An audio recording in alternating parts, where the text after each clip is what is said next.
Olá, sejam muito bem-vindas e bem-vindos ao nosso podcast O Espírito do Evangelho. Aqui é Antônio Campos e voltamos com mais um episódio da série especial Temas Palpitantes.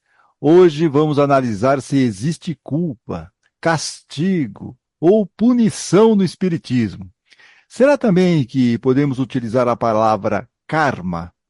Será que espírita gosta de sofrer? Olha só, hein? Temas para lá de palpitantes e que vamos tratar juntos com o nosso colega Luiz Eduardo. Seja bem-vindo mais uma vez, Luiz Eduardo. Olá, Antônio. Bom dia, boa tarde, boa noite para quem vai ouvir aqui a nossa conversa. É mais um prazer estar aqui com você discutindo temas palpitantes.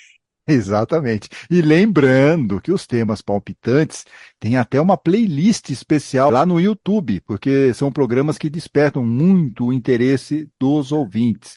E, obviamente, todos os episódios estão não só lá no YouTube, como também nos aplicativos de áudio, como Spotify, Amazon Music, Apple, Deezer, entre outros. E antes de começarmos aqui o nosso tema palpitante, fazemos aquele apelo fraterno para que vocês curtam esse episódio. Isso é muito importante aqui para não só para o canal ganhar relevância, mas também para vocês receberem as atualizações, porque se vocês ouvem e não curtem, o YouTube vai entender que vocês gostaram mais ou menos e vai deixando lá para o fim da fila das indicações. Então é importante ouvir e curtir, caso vocês queiram aí receber as notificações do YouTube, mesmo estando inscritos, tá bom? Também a gente pede aquela gentileza de vocês se inscreverem em nossos canais lá nos aplicativos de áudio, conheçam também o site do Espírito do Evangelho, sigam o podcast nas redes sociais e todos os links estão na descrição do programa. Bom, vamos lá, né? Chega de falatório, vamos começar.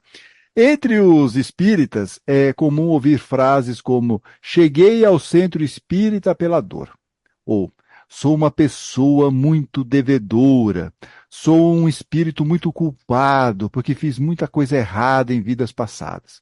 Ou, outra frase aqui, né? O Luiz já tá se coçando para querer falar aqui. Tudo que está acontecendo comigo nesta vida é punição por erros cometidos em outras encarnações. Outra frase. Tenho que sofrer mesmo, porque sofrimento é burilamento para o meu espírito pecador, é resgate de vidas passadas. Ah, tudo isso é karma. Olha só, tem outras variações, né? A gente não pode ficar dando todas as frases, estamos dando só um pequeno exemplo aqui de algo que costumamos ouvir. Bom, com algumas variações, claro, né? E eu e o Luiz, né, poderíamos dar até outras frases aqui para vocês, né? Mas será que esse entendimento está correto? Será que não estamos exagerando nesta percepção de que cometi uma falta, logo preciso ser punido? Ou será que só vamos reparar os nossos equívocos através do famoso binômio dor e castigo? Olha só, né? Quer dizer, será que eu cometi uma falta lá e eu tenho que ser punido agora? Será que tudo funciona na base da dor e do castigo? Bem, no episódio anterior dos temas palpitantes, nós vimos como essa ideia de falta, né? Cometi uma falta lá numa vida passada e vou ser punido agora, e a ideia também de dor e castigo, ele continua influenciando e influenciam muito a interpretação equivocada sobre expiações coletivas. Você se lembra, nosso último tema palpitante foi sobre expiações coletivas. É mito ou é verdade? Fizemos uma longa análise sobre esse tema, né? E vimos que tem aí no cerne dessa questão a ideia da, ó, fez, tem que pagar. Luiz, eu tenho a impressão que essa percepção de culpa, castigo, dor, né? Tudo isso não foi formada de hoje. Já vem desde a época de Kardec, que até se utiliza de alguma dessas frases ou palavras, como você mesmo já mencionou em episódios passados, principalmente culpa e castigo. Como que você vê isso, Luiz? Olha, Antônio, duas coisas. Primeiro, se a gente, para admitir a existência de um Deus que castiga, nós temos que admitir a existência de um Deus que se ofende, não é? Um Deus que se ofende com atos humanos e aí nos castiga humanamente, o que não é essa a visão da doutrina espírita. O segundo, Na época em que Kardec desenvolveu a doutrina espírita, a França estava sob o regime ditatorial de Napoleão III, onde a Igreja, que na França já tinha muito poder, passou a ter mais poder ainda. Ora, é impossível que essas ideias de culpa, de castigo, e que Deus que pune, que vigia, não entrassem de alguma maneira no Espiritismo. É o que eu te falei na outra reunião. O Deus da questão número 1 do Livro dos Espíritos não é o mesmo Deus do Evangelho segundo o Espiritismo. Então, primeiro temos que entender, Deus se ofende? Se não se ofende, não castiga. Se castiga é porque se ofendeu. Agora a pergunta é outra. Posso eu, um habitante de um minúsculo planeta no universo chamado Terra, ofender o Criador de tudo, de todos? Ou que Deus é esse que se deixa ofender por tão pouca coisa? E eu tenho dois aspectos aqui que um é complementar a isso que você colocou, né, em relação a esse nosso primeiro pensamento, esse viés religioso, vamos chamar assim. Quer dizer, obviamente, Kardec era influenciado, né, em sua época, porque a França era católica, ele também, né, sofria as influências do catolicismo, e você traz meio de contrabando algumas dessas palavras, dessas expressões e desses entendimentos que vieram do catolicismo, e hoje, inclusive, tem mais gente que vem, de repente, de outras denominações religiosas cristãs. Então, esse é um aspecto que nós temos que considerar, e aqui no Brasil isso também foi sopa no mel, né? Muitos dos primeiros espíritas vieram do catolicismo, como nós já falamos aqui, inclusive no ano passado, nos programas e tudo mais, transformaram o espiritismo num catolicismo com reencarnação. Bem, mas tem um outro problema aqui que eu também vejo, que é que causa aí um ruído de comunicação, que são as palavras, os vocabulários. Porque você às vezes não tem um vocabulário ou uma palavra que mostra aquilo que você está querendo indicar, mas ao mesmo tempo não é bem aquilo. Então, palavras como culpa, castigo, punição, no meu entendimento, acabam sendo usadas principalmente por Kardec por falta de sinônimos melhores, né? E quando nós usamos essas palavras, nós não damos os devidos descontos. E, invariavelmente, nós vamos para o seu significado, que é o mais comum, é o mais aceito, e normalmente vai lá mais para o lado religioso, né? E dá-lhe mais confusão por causa disso. Ah, Antônio, mas como é que você sabe que o Kardec estava usando aquela palavra sem ter uma outra palavra para utilizar e tal? É muito simples, quer dizer, no raciocínio de Kardec não tem um complemento a essas questões, que é o quê? É a pessoa ser punida. Eu vou explicar isso aqui melhor para vocês não acharem que eu estou ficando louco, né? Exatamente. E, por exemplo, Kardec, ele não vai separar os espíritos bonzinhos dos malzinhos, tá? Em colônias espirituais, por exemplo, umbral, não tem essa separação. Ele não vai colocar pessoas que, por exemplo, cometeram, infelizmente, o suicídio, sendo punidas em um vale dos suicidas. Vocês estão entendendo isso? Assim, ele também não vai dizer que você não pode se separar, no caso de um casamento, você não pode se separar, porque você tem que ficar ao lado daquela pessoa, e mesmo que você esteja sofrendo, mesmo que você esteja numa situação complicada naquele casamento. Não, você não pode se separar, porque você tem que reparar dívidas do passado. Você estava lá no plano espiritual, você assinou lá um contrato, e você tem que ficar com aquela pessoa até o final dos seus tempos, porque senão você vai ter que voltar novamente com aquele ser de pouca luz. É que Kardec, em nenhum momento, fica exacerbando a questão do sofrimento, e que os espíritos que não seguem determinadas questões, eles vão ser punidos, ou porque eles vão para uma região pior, ou porque eles vão ficar lá numa outra área, ou, enfim, não cumpriram as coisas que eles tinham que fazer, eles vão lá ficar num lugar horrível. E não é assim que ele entende a questão. Tanto que, se vocês forem lá ver no livro O Céu e o Inferno, você vai ver que nos depoimentos dos espíritos, que tem vários depoimentos lá na segunda parte do livro, ele vai mostrar pessoas, por exemplo, espíritos que falharam, mas, assim, por exemplo, suicidas, né? Ele vai entrevistar vários suicidas. Todos eles não estão num lugar geográfico sendo punidos, né? Não, eles estão lá conscientes do que eles fizeram e se arrependendo do que fizeram. Estão lá com a consciência deles, puxa, perdi mais uma encarnação. Teve um lá que tinha um espírito, se não me engano, teve 4 tentativas assim, de encarnações, e todas elas ele falhou, e todas elas ele cometeu suicídio. Ele falou, puxa, eu não consigo, eu perco toda a minha parte material, eu me desequilibro. Então vejam como a questão é um pouco diferente quando Kardec está levando aqui a questão de uma causa e de uma consequência, né? Quer dizer, ele não É, extrapola, ele não, né, Luiz? Ele não extrapola aquela questão, ele não vai levar o cara e falar assim, não, você errou, você vai para o umbral, você errou, você vai para o Vale dos Suicidas. Não tem isso. não tem, Antônio, não tem, porque o Kardec, ele dizia, e a doutrina é que os espíritos se reúnem por afinidade. Então, os que estão sofrendo se reúnem com os que estão sofrendo, não necessariamente num local específico.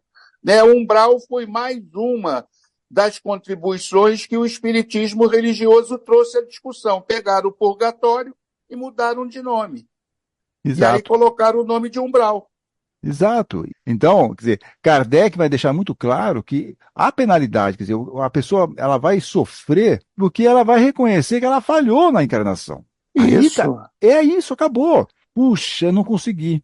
Puxa, podia ter feito melhor. É essa aqui a ideia que ele está nos colocando. Tanto que ele vai também trazer depoimentos de espíritos que fizeram um bom uso da encarnação. E eles estão felizes, estão com a consciência em paz e não estão em colônias espirituais. Também é bom a gente dizer isso, que é algo importante. Então, não tem uma delimitação geográfica, seja para um lado, seja para o outro, né? Aqui estão os bonzinhos, aqui estão os mauzinhos. Não tem isso. Eu sempre já usei essa expressão várias vezes em aula ou falando com pessoas, dizer o seguinte: eu acho que quando você chegar no plano espiritual, algumas perguntas eles não vão te fazer. Qual é o teu nome? Porque eles estão cansados de saber. Qual é a tua religião, por exemplo, porque não tem a menor importância para eles.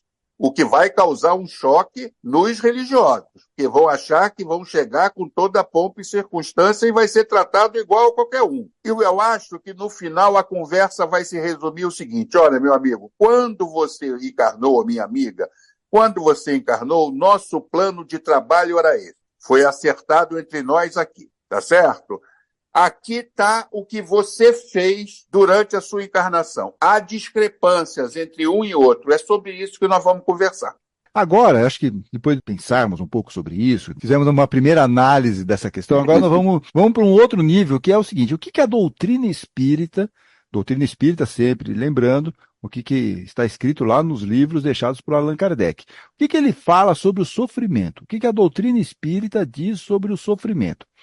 Nós temos boas referências em quase todos os 5 livros aí escritos por Allan Kardec, mas nós podemos focar em 2 especialmente: o Evangelho segundo o Espiritismo e o livro O Céu e o Inferno. No Evangelho segundo o Espiritismo, no capítulo 5, Bem-aventurados os aflitos, no item 5, Kardec nos diz: Deus, porém, quer o progresso de todas as suas criaturas.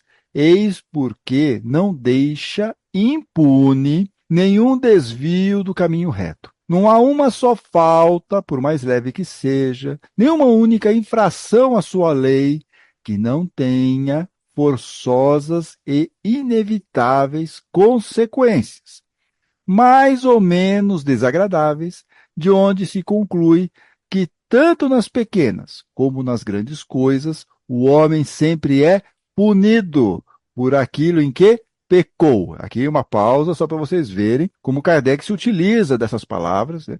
Da questão de ser punido, da questão da pessoa que pecou. Tem isso, está lá no Evangelho segundo o Espiritismo. Inclusive, há muitas críticas que alguns espíritas fazem, dizendo que essa obra ela é muito religiosa, ela tem muito essa questão do punitivismo.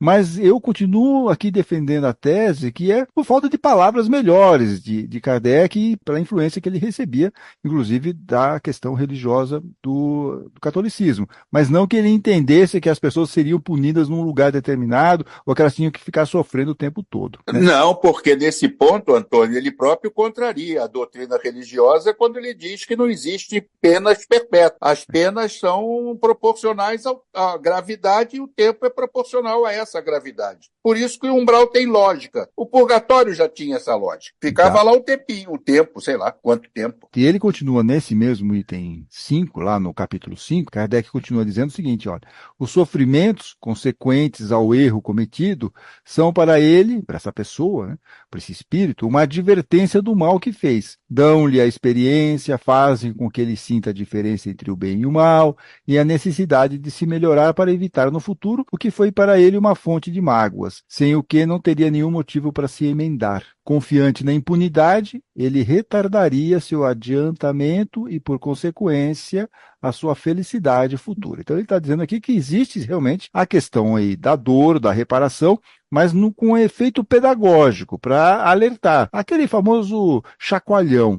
Mas não quer dizer que você vai ter que ficar aí o tempo todo sofrendo. Então é isso que dá para nós entendermos, e nós vamos ver aqui um pouquinho mais para frente outras questões, inclusive essa que o Luiz aí mencionou, que você não tem uma pena perpétua, né, Luiz? Vamos pensar no seguinte, uma seguinte hipótese que eu acho que coloca bem isso. Você comete uma falta e tem a chance de conversar com Deus sobre a falta que você cometeu. Então você diz, meu pai, olha, eu cometi uma falta contra um amigo meu, me arrependi, fui a ele, pedi perdão e ele me perdoou. Está tudo tranquilo, então? Deus diria, em parte sim, em parte não. Você fez certo ao se arrepender e ao pedir perdão, tá certo? Agora falta a terceira parte, que é você reparar o mal que você fez. Mas como eu faço isso? Fazendo bem para o seu amigo a quem você ofendeu, porque você concorda que ao ofendê-lo você o magoou, ou fazendo bem para qualquer pessoa, é indiferente. O bem apaga isso, mas não basta. Você tem a culpa, a expiação e a reparação. Essas três fases têm que ser cumpridas para o processo ficar completo. Tanto que, na sequência, no item 6, ainda lá no capítulo 5 de O Evangelho segundo o Espiritismo, Kardec vai dizer, olha, em virtude da máxima, que é a famosa máxima, né? Todo efeito tem uma causa. Essas misérias são efeitos que devem ter uma causa. E desde que se admita, que é aquilo que o Luiz estava falando, um Deus justo, essa causa deve ser justa. Ora, como a causa sempre precede o efeito, já que ela não está na vida atual, deve ser anterior a esta vida, isto é, pertencer a uma existência precedente, vidas anteriores. Por outro lado, Deus não pune o bem que se fez, nem o mal que não se fez. Portanto, se somos punidos, é porque fizemos o mal. Aí, fizemos o mal, vamos ser punidos. Se não fizermos o mal nessa vida, nós o fizemos em outra. Esta é uma alternativa a que é impossível escapar e na qual a lógica diz de que lado está a justiça de Deus. Portanto, o homem nem sempre é punido ou completamente punido na sua existência presente, mas jamais escapa às consequências de suas faltas, diz aqui Allan Kardec. Portanto, Luiz, o que Kardec está nos colocando é que existe realmente uma relação de causalidade em nossas ações. Não é isso? Se agirmos no bem, temos uma consequência positiva. Se agirmos no mal, teremos uma consequência negativa. Tem um autor espírita chamado José Lázaro Boberg, ele escreveu o livro O Código Penal dos Espíritos, baseado lá no Código da Vida Futura, né? Código Penal da Vida Futura, que está no livro Céu e Inferno. Ele fala para nós o seguinte, olha, todos nós, na condição de aprendizes, de certa forma, ao vestirmos o veículo carnal, ou seja, estarmos aqui encarnados, temos que cumprir determinadas obrigações, eliminando gradativamente as nossas imperfeições.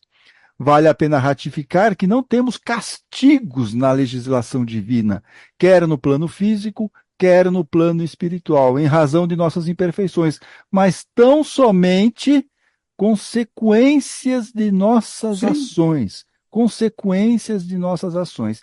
Esta é a primeira lei do Código Penal dos Espíritos, segundo Kardec, diz aqui o José Lázaro Boberg. Eu adorei essas palavras dele, foram frases muito bem escolhidas, você vê palavras muito bem escolhidas, não tem nada assim de punição, castigo e tudo mais, né? Tira aquele ranço que nós estávamos aqui discutindo anteriormente. Mas esse Código Penal da Vida Futura, Antônio, são exemplos de situações que nos levam a uma responsabilização, porque tudo que a gente faz contra a lei de Deus, quer dizer, contra aquilo que nós devemos fazer, nós estamos adquirindo um débito, e o débito tem que ser quitado. Jesus já dizia, tem que ser pago até o último centavo, não tem jeito. Exato. Mas nós que nos colocamos nessa posição, não foi Deus que vai nos julgar. Não, exato. E até dando um pouco de um spoiler que nós vamos ver daqui a pouco, né? Quer dizer, você tem atenuantes também. Quer dizer, até dentro Claro. do processo das leis humanas, você tem também aquelas questões que te atenuam uma determinada penalidade, usando aqui esse termo, né? Que ajudam você num determinado processo. Num plano espiritual, também tem isso. Então, não é assim muito aquela questão assim, a fez tem que pagar na mesma moeda. Porque a gente tem isso. Não. É um problema isso para nós, porque a gente sim, porque aí bate aquela questão do karma que nós vamos ver daqui a pouquinho também. Mas esse determinismo, Antônio, é um determinismo que veio das religiões, né? Necessariamente, se eu matei na encarnação anterior, não quer dizer que nessa eu vou morrer assassinado.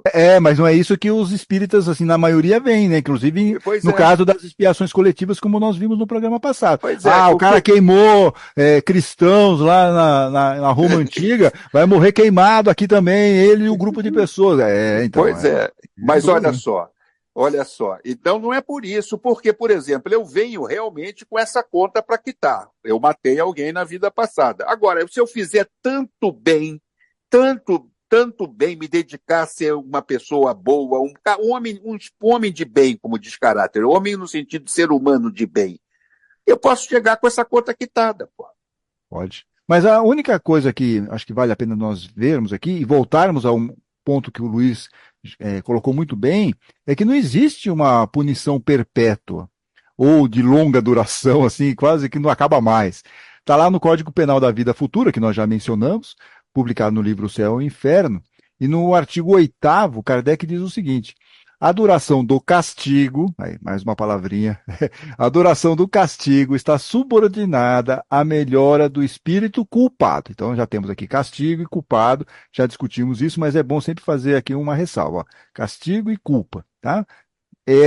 Não tem essa mesma conotação que nós imaginamos de um lugar, de uma pessoa que vai ficar lá sofrendo É horrores claro. e tal. Não, não é isso. É que por falta de palavras melhores, vamos nessa aqui mesmo, tá?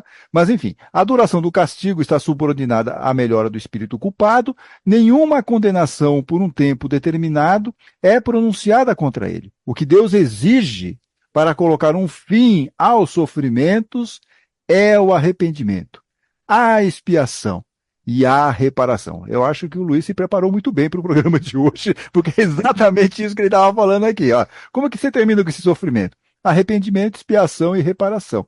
E uma palavra, diz Kardec, uma melhora séria, efetiva e um retorno sincero ao bem. O espírito, assim, sempre é o árbitro da sua própria sorte. Ele pode prolongar seus sofrimentos pela sua obstinação no mal, abrandá-los ou abreviá-los, olha aí, que o Luiz estava falando agora há pouco, abrandá-los ou abreviá-los por seus esforços em fazer o bem, né? Olha que interessante, né, Luiz? O espírito pode Voltando àquele caso, né? Voltando é, ao caso que eu falei, a pessoa matou, vem para cumprir quitar esse débito dessa encarnação.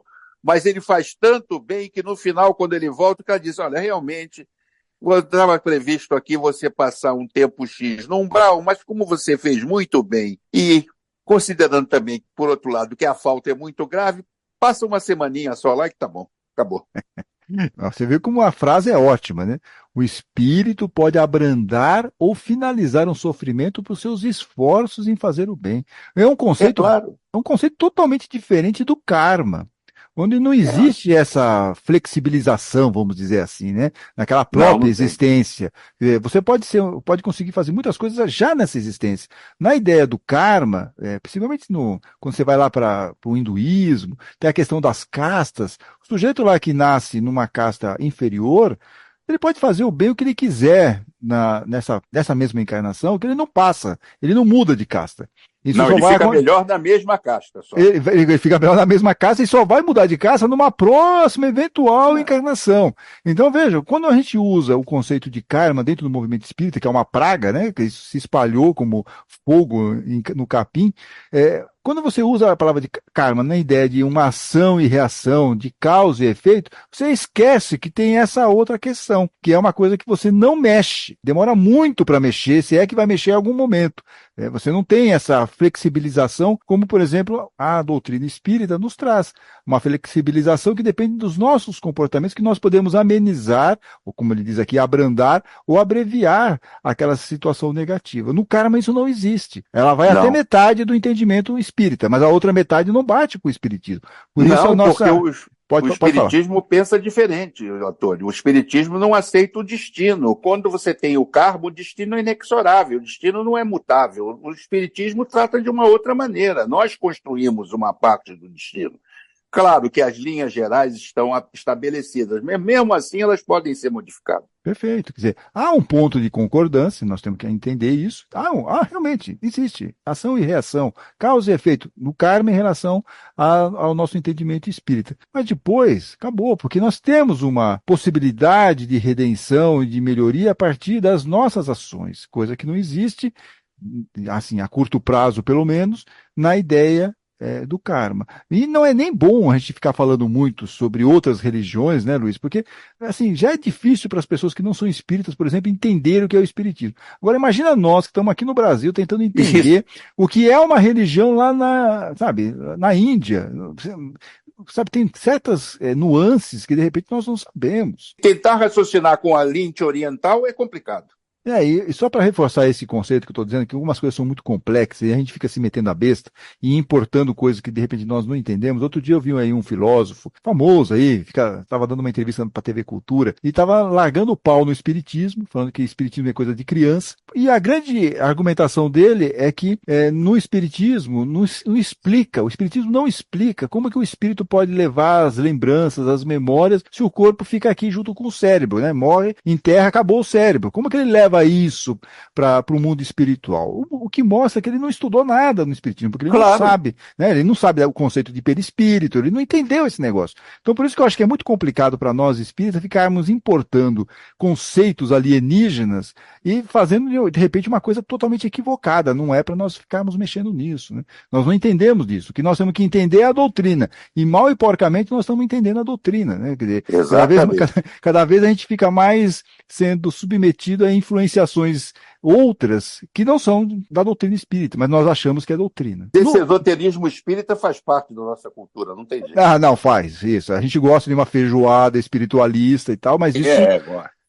mas isso contamina, gosta muito, infelizmente, mas isso acaba complicando o nosso entendimento sobre a doutrina espírita de verdade. A gente muda o nome para aplicar a mesma coisa, né? Não é centro de força, não é chakra, exatamente. É tudo a mesma coisa, mas a gente muda o nome. Né? Exatamente. Você muda o nome, fala, isso não é aqui, isso não é espiritismo, mas você só está mudando o nome.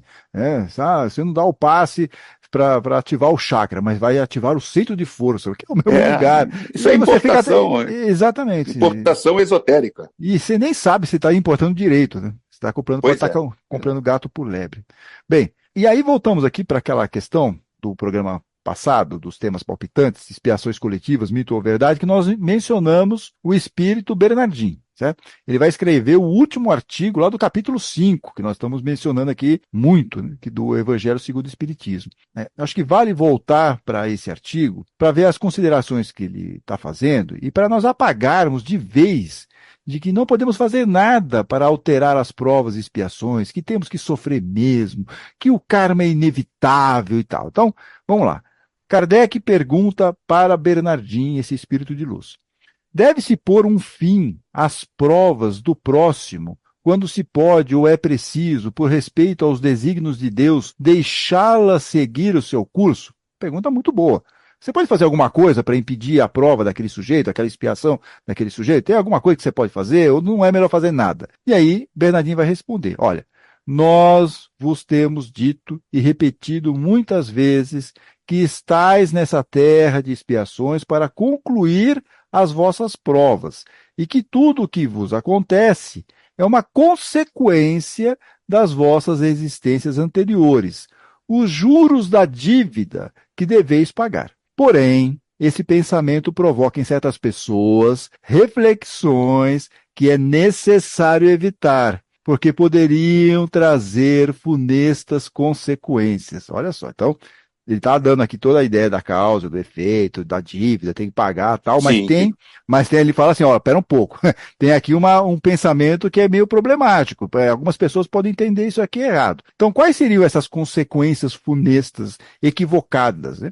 Bernardinho responde, algumas pessoas são de opinião que do momento em que se está na Terra para espiar, é preciso que as provas sigam o seu curso. Existem até aquelas que chegam a crer que não só não se deve fazer nada para atenuá-las, como também, ao contrário, é preciso torná-las mais vivas, contribuindo assim para que sejam mais proveitosas. Isso é um grande erro, diz o Bernardinho.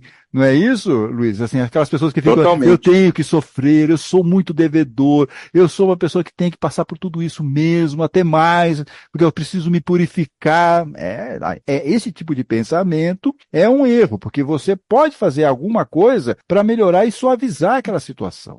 Isso aí, em outras palavras, é a mortificação do catolicismo introduzida do espiritismo, né? Eu preciso mortificar a carne para poder apagar os meus erros, enfim. Aquelas pessoas que davam Chicotada nos autochicotada, corpos. tem aquele do silício que colocava na perna para ficar sangrando, porque ele tem esse tipo de punição. Não, isso assim, do ponto de vista material, mas tem aquelas pessoas que ficam com isso no pensamento, né? Eu sou assim, olha que espírito pouco evoluído que eu sou. Você só piora a sua situação. Você só se joga para baixo, você se deprecia. E quando você tem que olhar para o que você pode fazer hoje. O passado, a gente nem sabe o que nós fizemos no passado, né, Luiz? Graças a Deus, inclusive. Ainda Né? bem, né?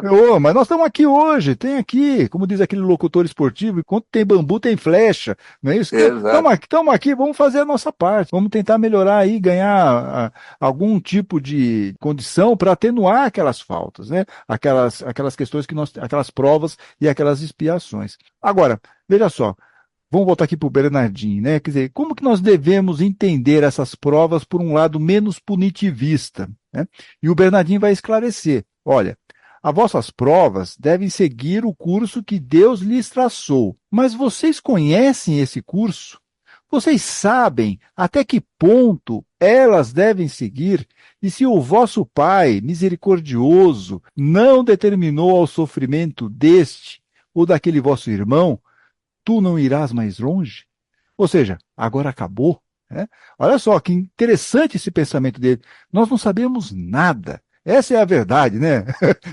Nós queremos ficar interpretando a questão da justiça divina, ficamos pensando que nós temos que pagar, Será que nós temos que pagar do jeito que nós estamos pensando? Será que nós estamos interpretando corretamente tudo aquilo? Antônio, eu acho que toda vez que a gente tenta humanizar os sentimentos de Deus, nós estamos perdendo o foco. Os sentimentos de Deus são divinos, não são humanos. Eu não tenho a menor ideia de como eles são. O que é o amor de Deus? Pô, eu sei como é o meu, agora o de Deus eu não tenho a menor ideia. Exato, é o que ele está falando aqui. Você conhece como o que é a Deus... misericórdia de Deus? Pode ser completamente diferente do que a gente entende. Pô. Isso. Você vê, você conhece esse curso que Deus está determinando, Não. traçou? Não sabe. Você sabe até que momento você tem que seguir isso? Não sabe o que ele quer que siga. E aí entra também a questão da misericórdia. Né?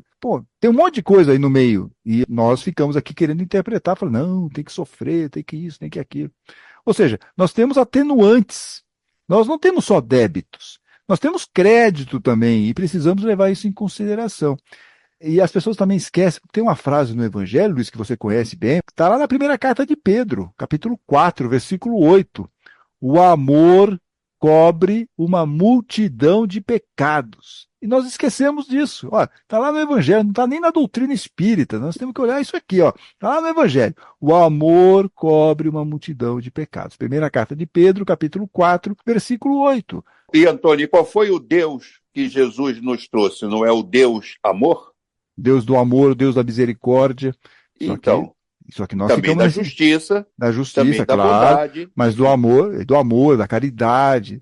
Mas Sim, nós gostamos daquele Deus que é punitivista, daquele Deus que vai jogar um raio na nossa cabeça. que Né? fica lá em cima, ele não tendo nada para fazer, imaginem que isso é uma loucura, porque ele tem um universo para cuidar, e ele cada vez está aumentando mais esse universo. Ele fica lá sentado olhando o que você está fazendo e anotando, né? Um vigia. Ele não tem. Se reduzimos, nós reduzimos ele a um vigia. Exatamente. E o Bernardin vai concluir aqui, ele vai seguindo nesse raciocínio. Portanto, diz ele, quando um de vossos irmãos for atingido, não deveis dizer, é a justiça de Deus, é preciso que siga o seu curso. Ou, em outras palavras, né? O Luiz já está até se coçando aí. Ou, em outras palavras, como alguns espíritas gostam de afirmar, é karma, né? É karma, né? A gente olha isso aqui, é a justiça de Deus, é preciso que siga o seu curso. É a mesma coisa que você traduzir lá, é karma. E o Bernardino está falando, não é isso, né? Não é assim. Você tem que fazer outra coisa, ele diz. Vejamos que meios o nosso Pai misericordioso colocou ao meu alcance para aliviar o sofrimento do meu irmão. Diz aqui o Bernardinho. Então, Luiz, eu acho que fica claro por esse depoimento que tudo pode mudar nessa questão de causa e efeito. Sem dúvida. A partir dos nossos esforços no bem, nossa transformação moral, nós podemos atenuar ou mesmo finalizar uma determinada prova. Obviamente, Deus é quem pode acabar com ela ou prolongá-la segundo o que julgar conveniente. Né? Como diz o Bernardinho, nós estamos na terra para espiar, mas todos, sem exceção, devemos fazer esforços para amenizar a nossa expiação e a dos nossos irmãos, de acordo com o que falamos agora há pouco, Luiz, a lei de amor e de caridade. Que é bem diferente daquela postura que, infelizmente, nós fomos muito condicionados ao longo do tempo na ideia de punição e de castigo, não, Luiz? Depois a gente diz que o Espiritismo não tem santos, né? É verdade isso? É claro que tem, né? Porque nós trouxemos o conceito e santificamos médiuns e espíritos.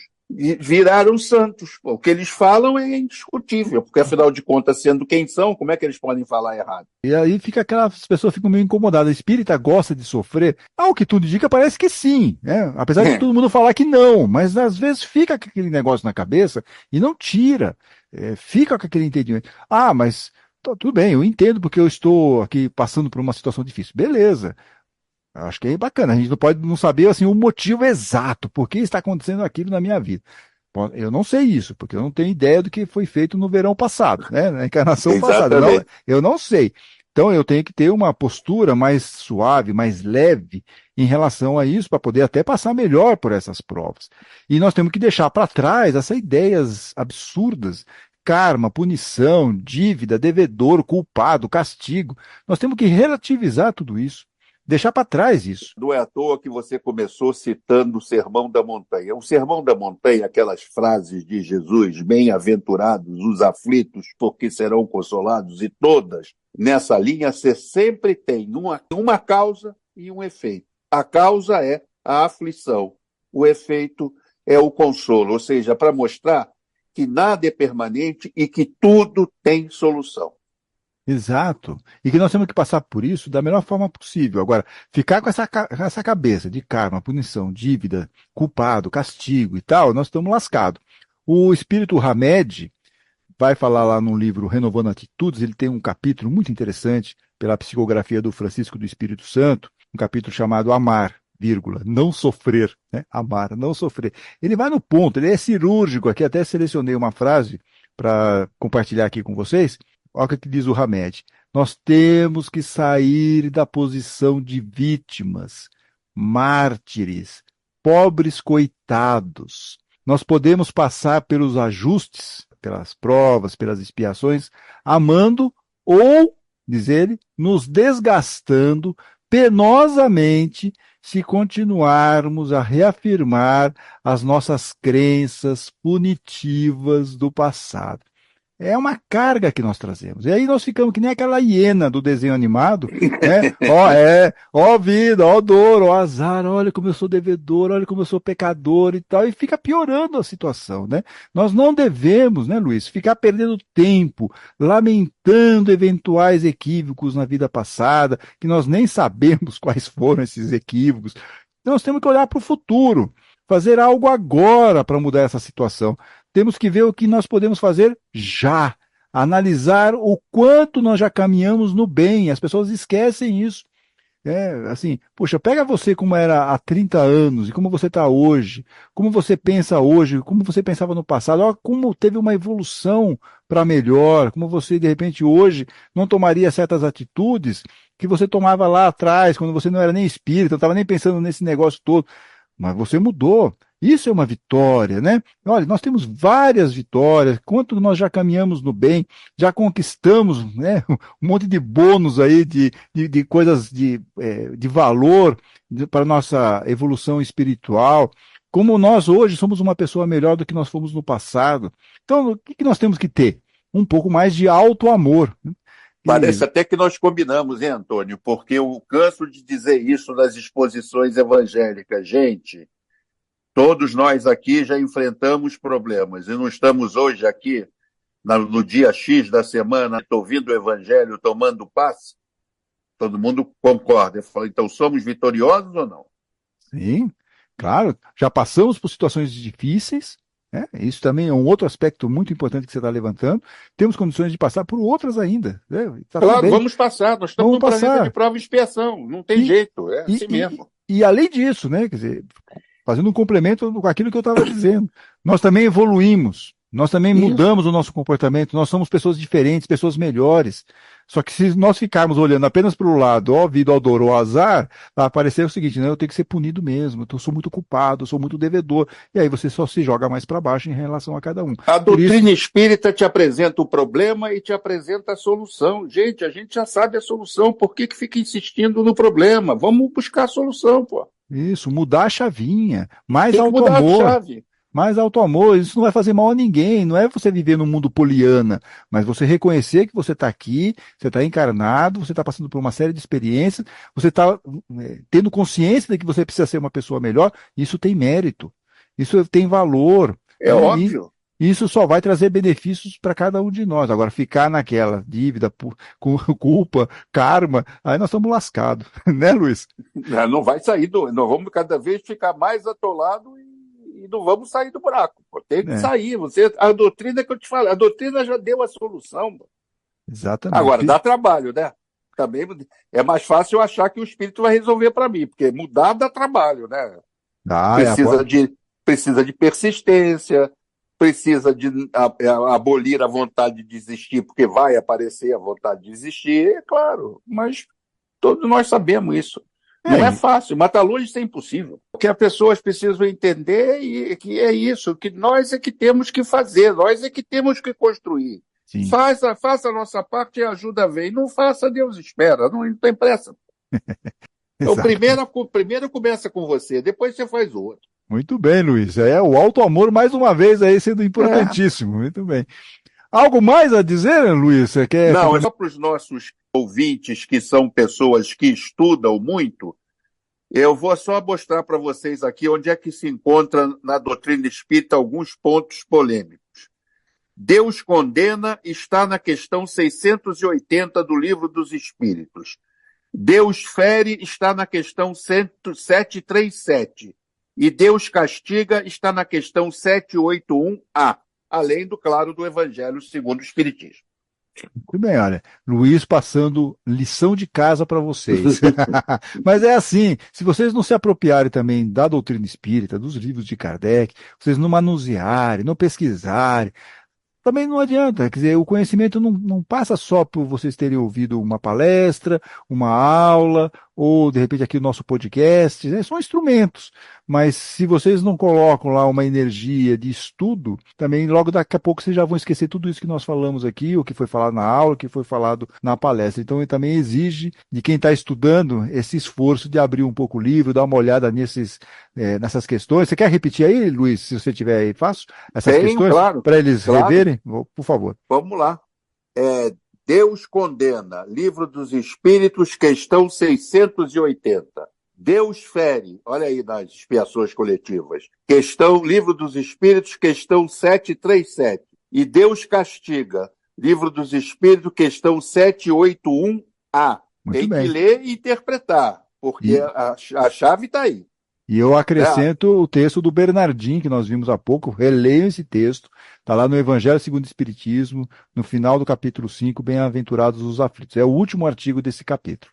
Infelizmente, Kardec vem sendo esquecido. E é uma pena, porque com isso está morrendo a parte científica e filosófica do Espiritismo, ficando só a religiosa e a si mesma interpretada deturpadamente. Mas nós estamos aqui na nossa trincheira do podcast O Espírito do Evangelho para a defesa de Allan Kardec aqui. Isso aí. Luiz, olha, muito obrigado pela sua participação. Obrigado a você. E até o nosso próximo tema palpitante. Não tenho a menor ideia de quando nós vamos voltar e qual vai ser o tema, mas é surpresa para os ouvintes aí, né? Vamos pensar. Obrigado, Luiz. Um abraço. Tchau. E daqui a 15 dias teremos episódio novo aqui no podcast O Espírito do Evangelho. Por favor, não se esqueçam de curtir esse episódio, de seguir aqui o nosso conteúdo no YouTube, nos aplicativos de áudio e nas redes sociais. Fiquem bem, fiquem com Deus.